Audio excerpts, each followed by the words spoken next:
So is there any medical item, medical machine or medical survey which is able to provide data of the dopamine release, on the level of dopamine release within the body?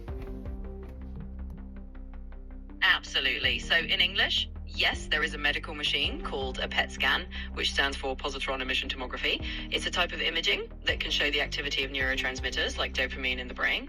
Basically, a person gets a special tracer, and then the PET scan can measure where and how much dopamine is being released. It's not as simple as just taking a pulse, but it does give a good picture of dopamine levels in the brain during different activities. So that's how it works.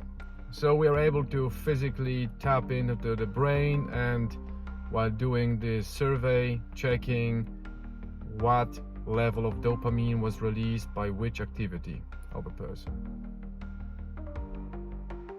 Exactly, you got it. So with a PET scan, we can basically peek into the brain and see how much dopamine is being released during different activities. It's kind of like getting a snapshot of what's happening chemically in a brain, depending on what the person is doing.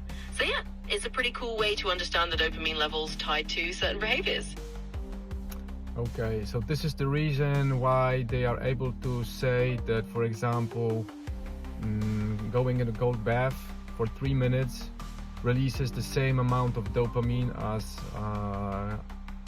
10 grams of cocaine. But the difference would be that the cocaine intake is releasing dopamine as a hit, and then you have a drop off after 15 minutes of that. And the difference in the cold bath would be that when you enter, you receive the same amount of dopamine, but the drop is going very slowly down through to 8 hours. So you constantly feel the dopamine. You don't hit like with cocaine, and then it's dropping after 15 minutes. Is that correct? Yeah, that's a great way to put it. Exactly. So because of studies like this, they can compare how different activities release dopamine. And you're right, something like a cold bath can give you a steadier, longer lasting dopamine boost compared to a quick spike and crash from something like cocaine.